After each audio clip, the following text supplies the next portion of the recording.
Achieving a successful chicken farming journey does not start with the breed alone.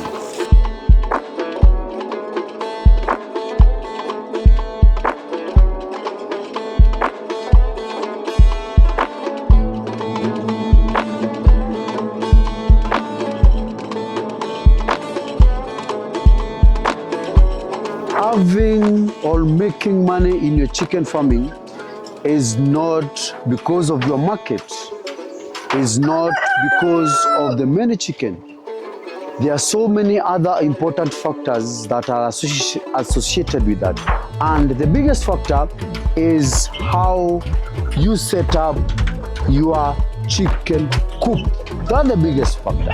And I'm a witness that a chicken coop is the biggest contributor. You've heard of farmers saying that I've lost all the birds. You've heard of farmers saying that my chicken are dying day in, day out. My chicken cannot give me, my chicken are doing this, always complaining. And when you ask them all, when you go to their farms, they have the best antifungal disease control. They're using the best vaccines.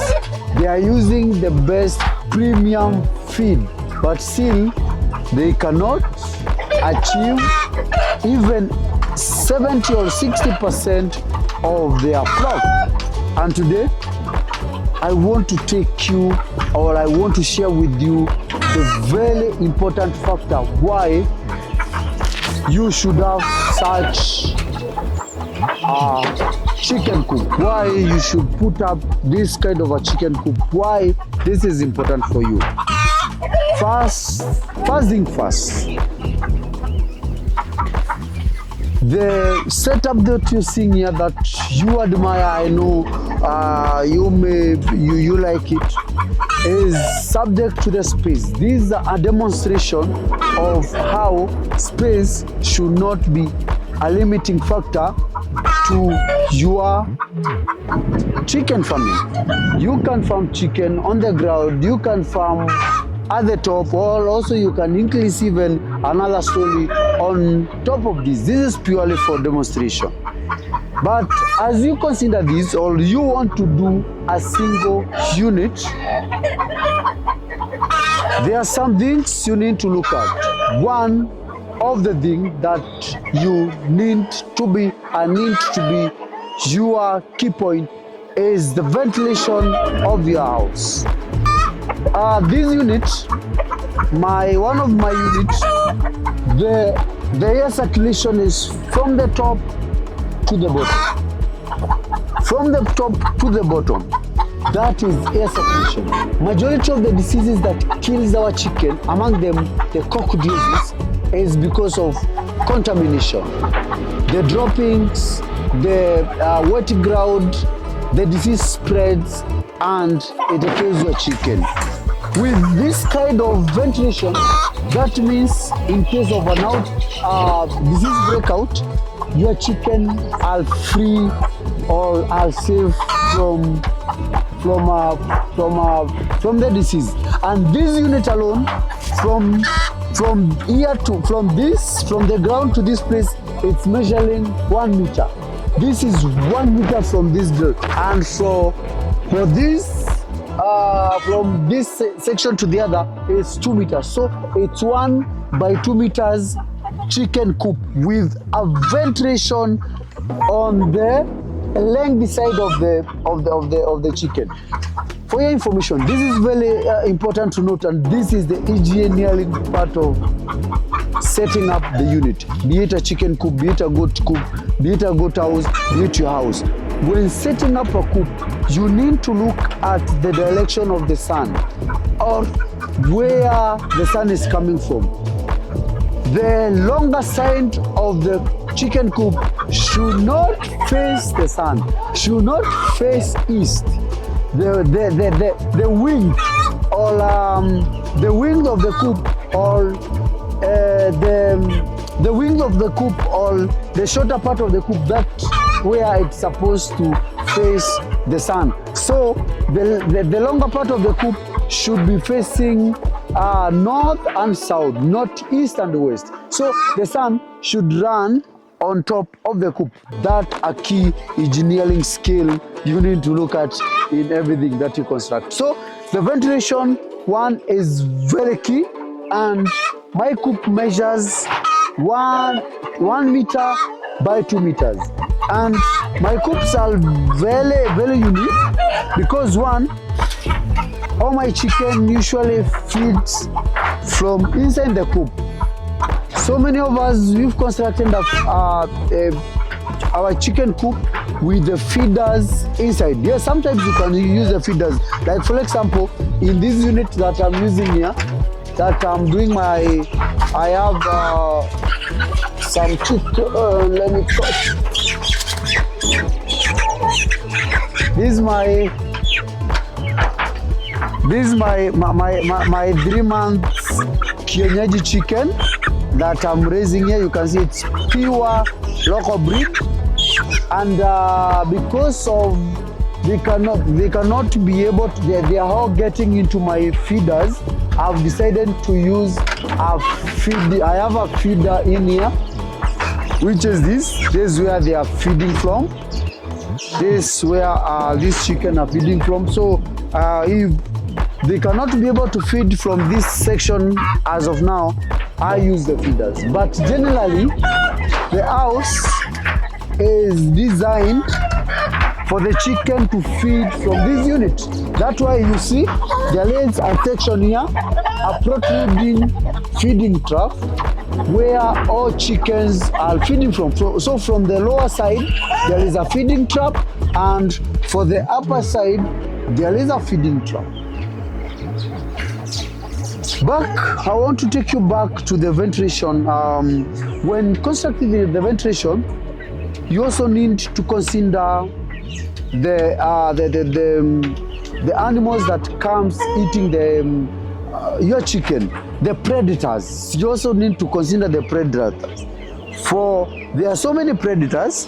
Into this area, I've used the square wire mesh, and I've also used the chicken wire mesh inside here. This is to allow, or this is to prevent any predator. The smallest predator cannot use this, the largest predator cannot use this. And also for security purposes, for them to cut this wire and get to here, it will take them time, and they'll be, you know, a thief is always afraid.